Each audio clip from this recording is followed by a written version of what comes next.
What if the ringing of church bells wasn't a call to worship, but a declaration of war? What if towering crosses rising across early America weren't symbols of salvation, but the first sign colonizers had taken your land, your children, and your future? What if the most dangerous weapon used against indigenous nations was not the musket or the sword, but the mission? We grow up hearing a comforting story. Priests were protectors, missionaries were teachers, and missions were sanctuaries of peace. We hear about the civilizing of indigenous people, as if civilizations had not already flourished in the Americas for thousands of years. But the real history reveals missions as the front line of conquest, strategically placed to capture territory, dismantle sovereignty, and weaken indigenous societies from the inside. They were used by Spain, France, England, Portugal, and later the United States as military outposts disguised in holy robes. In this episode, we are peeling away the layers of myth and misinformation to confront the truth. Christian missions were a crucial weapon in the founding of the American Empire. They were psychological and physical prison systems engineered to break cultures that refused to bow. They were tools of forced labor, surveillance, colonial law, and territorial occupation. And they left scars that still shape the Americas today. So ask yourself, were missions built to save souls or to enslave entire nations? This is the story America was never meant to tell. And it starts with a long con hidden behind stained glass. When European empires arrived in the Americas, they encountered continent-spanning trade routes, agricultural innovation that fed millions, and political confederacies more democratic and more stable than many European kingdoms of the time. They quickly realized brute force alone couldn't defeat these nations, not without catastrophic losses. So they deployed a different form of warfare, conversion as colonization. The mission system wasn't an accident. It was a military doctrine. Spanish monarchs issued formal orders like the Requerimiento, declaring that if indigenous people refused conversion, war was permitted in the name of God. Priests became agents of empire. Missions were built next to indigenous towns, not because that was convenient, but because it strategically fractured existing societies. Indigenous people were labeled children under colonial law, legally incompetent, meaning the mission controlled their lives and land. The mission served as a scouting base, gathering intelligence for soldiers, population counts, political alliances, seasonal migration patterns, water sources, sacred sites, and fortified towns. Resistance leaders were documented and targeted for elimination. Conversion was not spiritual. It was legal conquest. Baptism acted as a contract the baptized never signed. Europeans declared themselves guardians of these neophytes and their territories. And enslaved labor tax, known as encomienda in the Spanish system, forced indigenous families to construct their own prisons, walls, churches, soldier barracks, agricultural estates. The French missions in the Great Lakes functioned as fur trade surveillance posts, directing military action against nations allied with the British. In Florida, missions became the launching points for raids on resisting Timucua and Apalachee towns, taking survivors as captives into the system. In Paraguay, the Jesuit reductions transformed tribal warriors into armed militias deployed to enforce colonial authority. Missions were not built in isolation.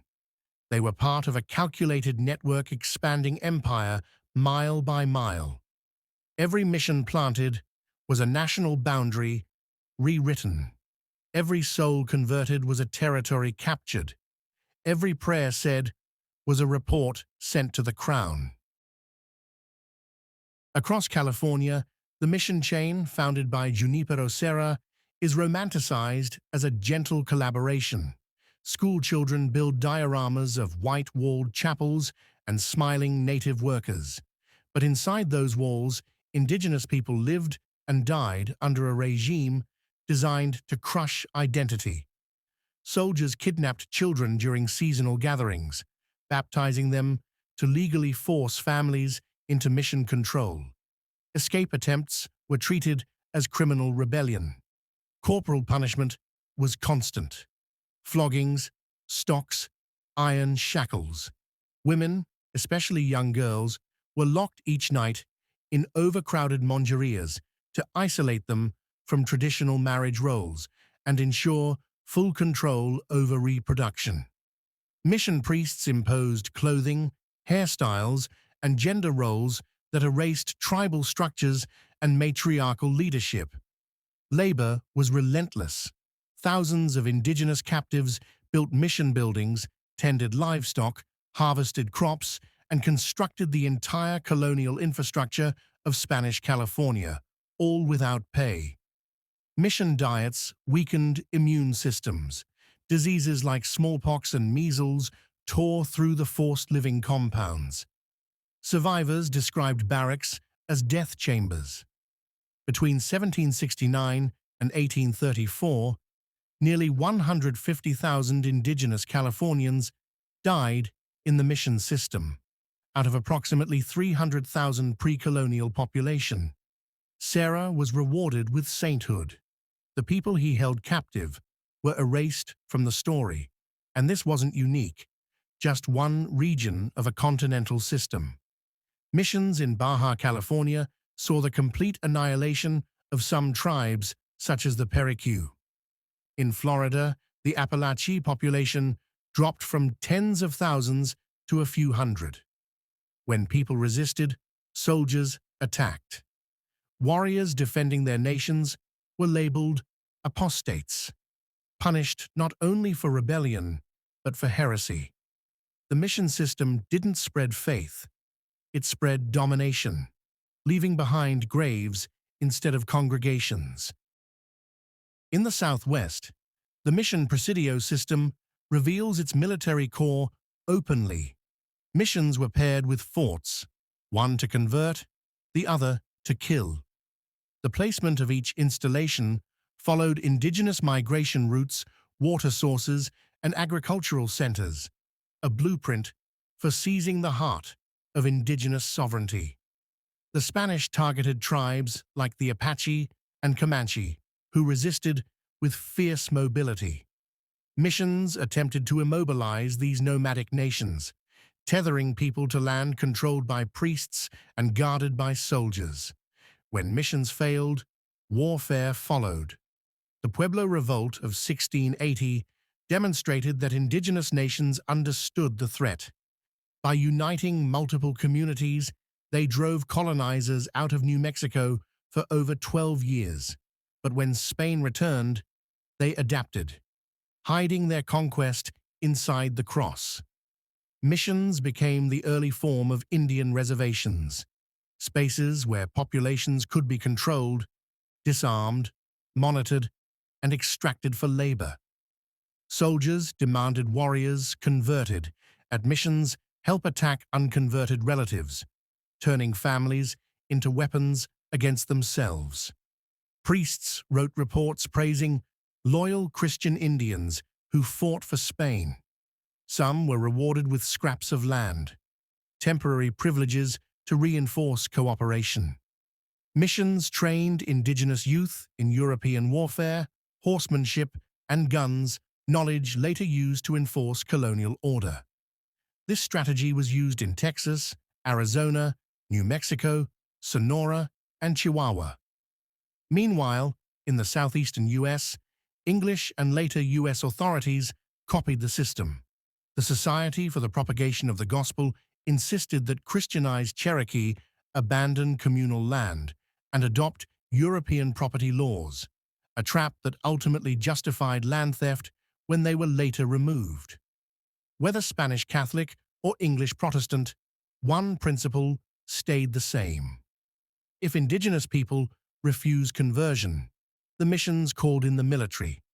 If they accepted, their culture still died but slower, replaced by a foreign power. When Spain fell, the United States eagerly inherited the mission strategy. Instead of the cross leading the musket, the US used both in tandem.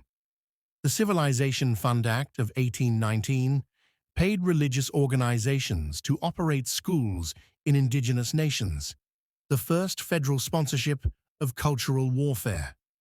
Missionaries infiltrated governing councils, telling tribes that survival depended on adopting Christianity and US law. They lobbied for the removal of hostile groups, even while preaching love. They helped negotiate treaties that surrendered ancestral land, then justified breaking those treaties once the mission goals were achieved. Mission schools became the blueprint for Indian boarding schools, where children were kidnapped, renamed, beaten for speaking their language, and trained for servitude. As late as the 1970s, indigenous children in both the US and Canada were still being taken from their families to Christian institutions. The Dawes Act of 1887, a land allotment policy designed to dissolve communal ownership, was written with missionary advice, claiming it would uplift natives while stealing 90 million acres of indigenous land. In Alaska, Russian Orthodox missions controlled native labor to support the fur trade, baptizing enslaved hunters to claim their obedience. In Hawaii, missionary families became sugar plantation barons, overthrowing a sovereign indigenous kingdom in the name of God and profit. Missions were the US government's most effective weapon. They broke a people's identity before the army arrived. The sanitized version of missions didn't come from misunderstanding. It was intentional propaganda. Missions provide a moral cover-up for colonization. They create a narrative where settlers are heroes, indigenous people are helpless, and genocide becomes civilization. Tourist sites and school curricula reinforce the fantasy. Missions shown as beautiful architecture instead of crime scenes. Churches refuse to fully acknowledge their role because accountability could mean reparations.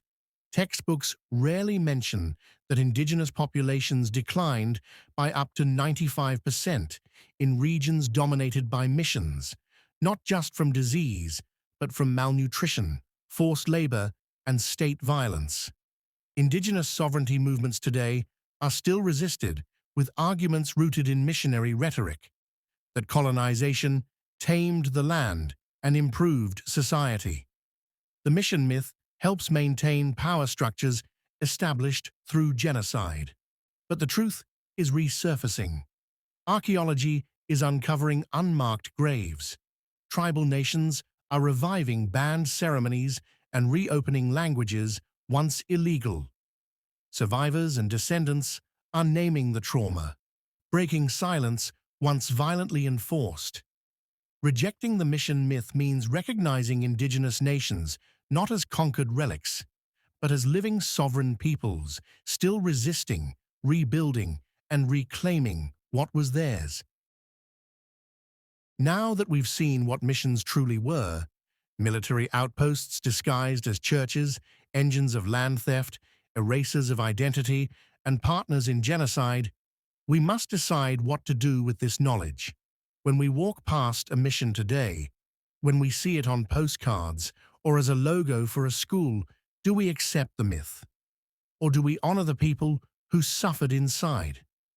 The mission system was a war fought, not only with soldiers, but with sermons. It was a slow invasion that didn't conquer with bullets first, but with broken families, confiscated children, and destroyed beliefs. Yet even through centuries of assault, indigenous nations endured. They survived the cross, the classroom, and the colonizers' rewriting of history. Their stories, once forced into silence, are rising again, stronger than the walls that once held them captive. Thank you for choosing to learn the truth. What did you think about today's video? Comment your thoughts and suggestions for my next video below.